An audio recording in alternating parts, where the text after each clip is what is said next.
계속해서 재미없던 시장이 이번 3분기에는 다시금 상승할 수 있다는 여러 기반들이 모이고 있습니다. 이에 따라 현 시점 투자자로서 체크해야 할 그 핵심은 이것입니다.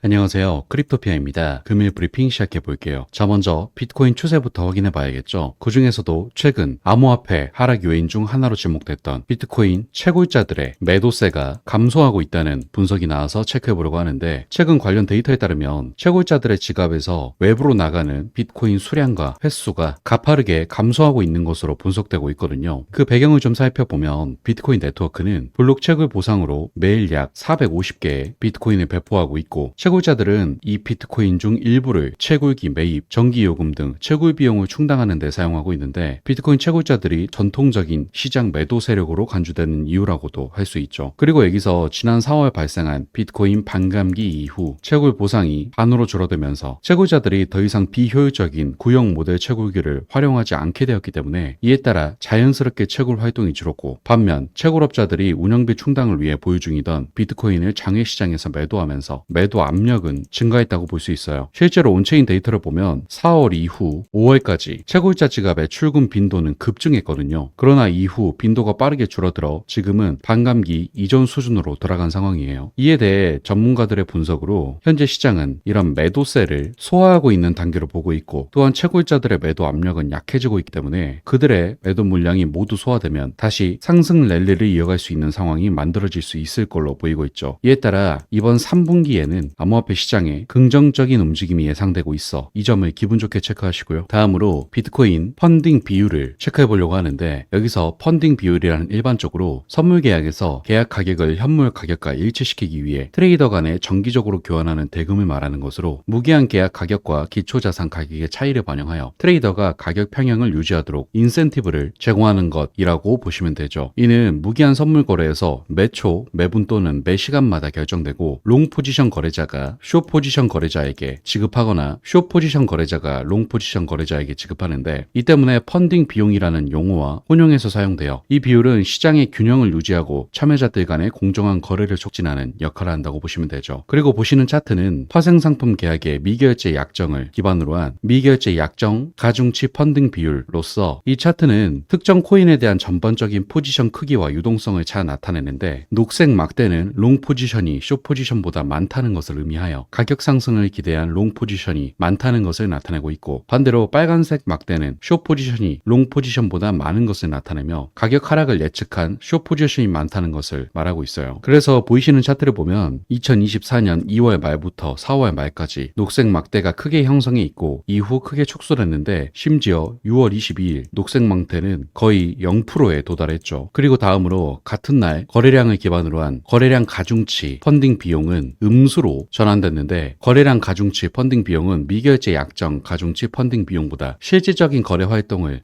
잘 반영해 단기적인 시장 예측을 하는데 유용하거든요. 결국 종합해보면 펀딩 비율이 양수로 유지된 상태에서 가격 하락이 이어진다면 단기적인 가격 하락을 예상할 수 있고, 여기서 펀딩 비율이 확실히 음수로 전환될 경우 반등 기회 혹은 재매수 시점으로 간주할 수 있기에, 계속해서 펀딩 비율이 음수에 머물러 있는지를 시장 추세 확인 지표 중 하나로 체크하시라는 점 강조드릴게요. 다음으로 시장 상승을 이끌 수 있는 또 하나의 이벤트인 이더리움 ETF에 대해서 체크해보려고 하는데, 최근 7월 2일부터 미국에서 이더리움 현물 상장지수 펀드 거래가 시작될 것이라는 기대에 차질이 생겼어요. 새로운 정보에 따르면 출시가 7월 8일까지 연기될 수 있다고 하는데, 지난주 SEC는 잠재적인 이더리움 ETF 발행자에게 S1 양식을 반환했거든요. 반환 이유는 특별한 것은 아니고, 모든 발행자가 서류를 꼼꼼히 챙기지 않아서 한두 개가 절차를 늦췄을 수 있는 가능성이나, 아니면 직원들의 여름 휴가나 게으름 때문일 수도 있다는 분석이 나오고 있는데, 어찌됐건 큰 이유는 아닌 것으로 보여 아직은 이번 주기에 승인될 가능성이 높다고 보고 있고, 더불어 시장에서는 이렇게 지연됨에도 불구하고 이더리움 ETF 거래가 시작되면 상당한 투자를 유치할 수 있을 것으로 보고 있거든요. 그 중에서도 갤럭시 디지털의 리서치 부사장 찰스 유의 분석에 따르면, 선물 시장과 국제 암호화폐 펀드의 추이를 보면 이더리움 ETF의 유입이 비트코인 ETF 유입에 유입의 20에서 50%가 될 것으로 예상하며 현재까지 150억 달러의 순유입이 비트코인 ETF로 유입된 것을 감안하면 추정 범위는 첫 5개월 동안 매월 10억 달러에 가까운 자금이 이더리움 ETF로 유입될 수 있음을 의미한다고 분석하고 있어 이 예상에 따르면 이 펀드는 거래 첫 해에 110억 달러 이상의 자금을 유치할 수 있을 것으로 보고 있기에 결과적으로 최고일자 매도세 감소, 펀딩 비율 음수 전환, 이더리움 ETF 승인 등의 여러 호재로 이번 3분기에 시장이 다시금 상승할 수 있는 기반들이 모이고 있다는 걸 긍정적으로 체크하시길 바랄게요. 다음으로 리플 소식 살펴볼게요. 그 중에서도 핵심이 되는 소송에 대해서 체크해봐야겠죠. 최근 리플과 SEC 소송에서 리플에게 매우 도움이 되는 또 하나의 판결이 나와 주목받고 있거든요. 먼저 일전 약식 판결 때 리플 소송 담당 판사인 아날리사 토레스 판사가 리플이 기관 구매자에게 직접 XRP 판매 및 후속 2차 시장 판매가 하위 테스트에 따른 투자 계약 기준을 충족하지 않는다고 판단했었죠. 여기서 하위 테스트는 SEC가 주장하는 증권 판단의 기준으로서 자산이 유가증권에 해당하는지 여부를 결정하는 데 사용되는 법적 프레임워크라고 보시면 되는데 이러한 법적 판결을 더욱 강화하는 소식으로 바이낸스 대 SEC의 소송을 살펴보면 SEC는 현재 암호화폐 거래소에서 사용자가 BNB 토큰을 2차적으로 판매하는 것은 미등록 증권 제공에 해당한다고 주장하고 있죠. 하지만 해당 담당 판사는 이에 동의하지 않고 바이낸스의 BNB 2차 판매 청구 기각 신청을 승인하면서 바이낸스의 손을 들어줬어요. 중요한 것은 이때 담당 판사가 리플 소송 약식 판결에 아날리사 토레스 판사의 판결을 인용하면서 SEC의 접근 방식에 대해 비판하며 SEC는 증권으로 간주되는 토큰과 그렇지 않은 토큰을 구별하기 위한 명확한 차별화 원칙을 제공하지 못했다고 말했는데 이로써 리플 약식 판결과 더불어 암호화폐 관련 소송에 중요한 또 하나의 선례를 제시했다고 볼 수 있고 이건 리플뿐 아니라 코인베이스, 크라켄, 컨센시스 같은 회사도 토큰 제공과 관련하여 SEC와의 현재 진행 중인 소송에서 이 선례를 활용할 수 있기 때문에 리플을 비롯한 암호화폐 시장 전체에 매우 긍정적인 소식이라고 할 수 있죠. 더불어 SEC와 코인베이스 소송에서도 코인베이스에 유리한 판결이 내려지며 2차 암호화폐 판매는 일반적으로 증권 공모로 간주되지 않는다는 생각에 더욱 무게가 실리게 됐기 때문에 이제 SEC의 2차 판매에 대한 증권 주장은 굉장히 약해졌다고도 볼 수 있어요. 그리고 이건 나아가 리플과 SEC 소송에서 SEC가 항소를 한다고 하더라도 더 이상 반박하기 어려운 선례가 만들어진 거라고도 볼 수 있기에 정말 이제 리플 소송은 판결만 남지 않았나 하는 생각이 들어요. 따라서 앞선 암호화폐 시장의 3분기 상승 예측과 함께 리플의 긍정적 소송 소식까지 같이 겹쳐지며 이번 분기 최고의 퍼포먼스를 보여줄 수 있는 코인 중 하나가 리플이 될 수 있다는 말을 강조드리면서 금일 브리핑은 마무리하도록 할게요. 마지막으로 영상 하단의 고정 댓글 보시면 이런 시장의 다양한 관점들에 대해 교류할 수 있는 소통방 링크 있으니까 많은 참여 부탁드릴게요. 감사합니다.